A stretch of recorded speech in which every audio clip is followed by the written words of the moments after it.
فلسطین کے مظلوموں کے لیے دعا بھی کرنی ہے اور ایسی صدا اس کی حمایت میں بلند کرنی ہے کہ امریکہ کے در و دیوار ہل جائیں۔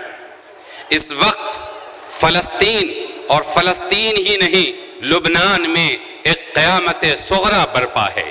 اسرائیل کے بمبار طیاروں نے امریکہ کے تباہ کن ہتھیاروں کے ذریعے انسانیت کی تذلیل کرتے ہوئے اسپتالوں، اسکولوں، مسجدوں اور شفاخانوں کو بھی ملبے میں تبدیل کر دیا ہے۔ الحمدللہ رب العالمین والصلاة والسلام على سيدنا محمد خاتم النبيين وحبيب رب العالمين وعلى آله وصحبه أجمعين۔ حضرات گرامی، یہ تجویز نمبر 5 ہے جو اسرائیلی جارحیت سے متعلق ہے۔ اسے مجلس منتظمہ جمعیت علماء بہار نے منظور کیا ہے اور آج کی اس مجلس سے باپو سبھاگار کا کھچا کھچ بھرا ہوا مجمع اور مولانا ابو المحاسن محمد سجاد کی سرزمین پٹنہ کا گاندھی میدان آدھا سے زیادہ بھر چکا ہے۔ آپ سب کو تائید کرنی ہے اسرائیلی جارحیت کے خلاف اور فلسطین کے مظلوموں کے لیے دعا بھی کرنی ہے اور ایسی صدا اس کی حمایت میں بلند کرنی ہے کہ امریکہ کے در و دیوار ہل جائیں۔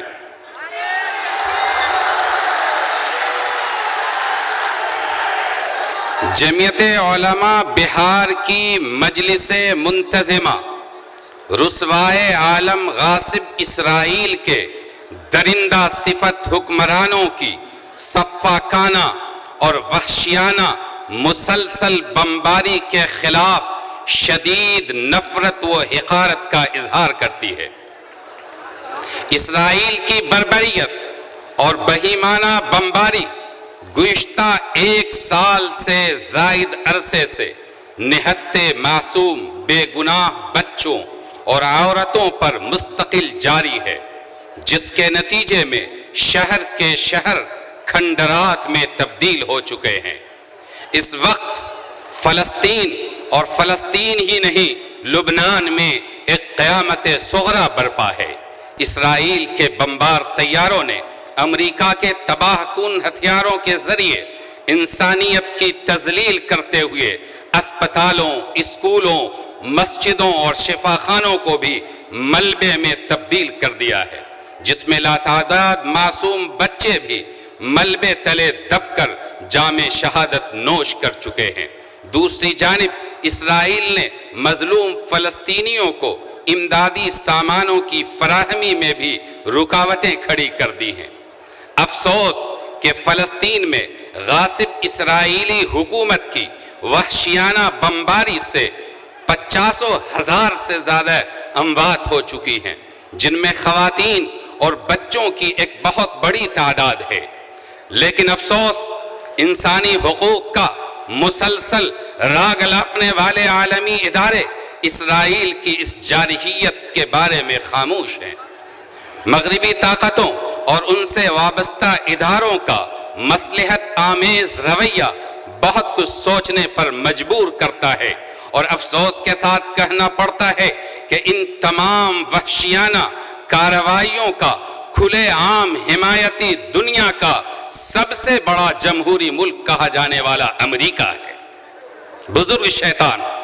اس لیے امریکی حکومت کی جتنی بھی مذمت کی جائے کم ہے۔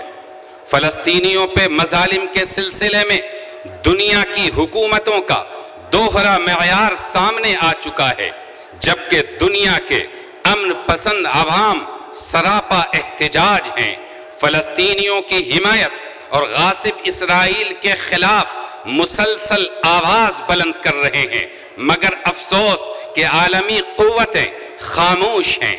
جمعیت علماء بہار کی مجلس منتظمہ اور جمعیت علماء ہند اپنی روایات کے مطابق ہمیشہ فلسطینیوں کے حق کے ساتھ کھڑی ہے، اور اقوام متحدہ، یورپی یونین، ورلڈ مسلم لیگ، حکومت ہند اور تمام انصاف پسند بین الاقوامی اداروں سے اپیل کرتی ہے کہ اسرائیل کی وحشیانہ بمباری اور بہیمانہ جنگی کارروائی کو بند کرنے کے لیے ٹھوس اقدامات کرے۔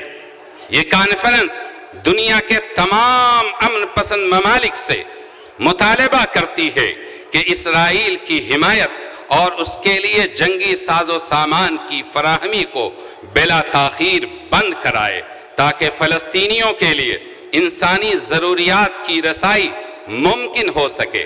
جمعیت علماء بہار کی یہ کانفرنس استقلال اور حریت پسند فلسطینیوں کو اپنی قلبی ہمدردی کا یقین دلاتی ہے اور ان کے مطالبہ حریت و آزادی کی دل و جان سے تائید کرتی ہے، اور ہم سب دعا کرتے ہیں کہ اللہ تعالی فلسطینیوں کے حوصلے اور ہمت کو بلند فرمائے، ان کی شہادت کو قبول فرمائے، غیب سے ان کی نصرت کا انتظام فرمائے، اور ظالم طاقتوں کو اور ان کے ہم نواؤں کو نیست و نابود فرما دے۔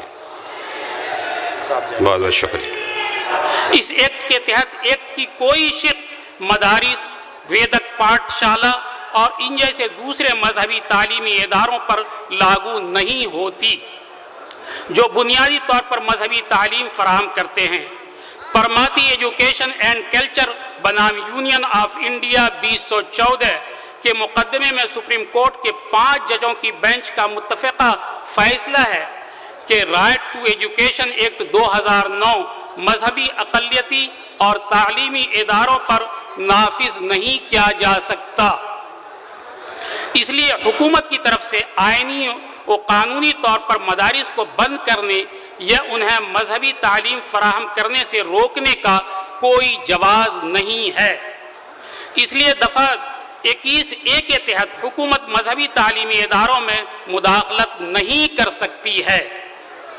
قومی حقوق اطفال کمیشن NCPCR نے ملک کی تمام ریاستوں اور مرکز کے زیر انتظام صوبوں کو خط لکھ کر مدارس اسلامیہ کو بند کر کے وہاں زیر تعلیم طلبہ کو اسکولوں میں داخل کرنے کی سفارش کی ہے۔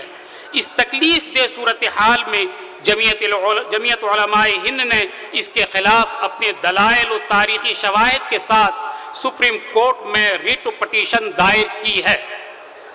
الحمدللہ ثم الحمدللہ چیف جسٹس آف انڈیا کے ساتھ 5 ججوں کی آئینی بینچ نے جمعیت علماء ہند کے موقف کی حمایت کرتے ہوئے مدارس اسلامیہ کے خلاف ہونے والی کارروائیوں پر روک لگا دی ہے، اور عبوری حکم صادر کرتے ہوئے کہا کہ مدارس اسلامیہ کو بند نہیں کیا جا سکتا۔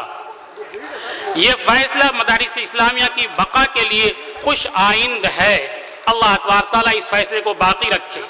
جمعیت علماء بہار کی مجلس منتظمہ مرکزی اور ریاستی حکومت سے مطالبہ کرتی ہے کہ مدارس اسلامیہ کے خلاف کسی طرح کی کارروائی سے گریز کریں، کسی بھی طرح کی کارروائی سے گریز کریں، اور خود مدارس اسلامیہ سے اپیل کرتی ہے کہ وہ اپنی اصلاح کی فکر کریں، اور فکر کرتے ہوئے حکومت کے مجودہ ضابطوں کی تکمیل پر توجہ دیں۔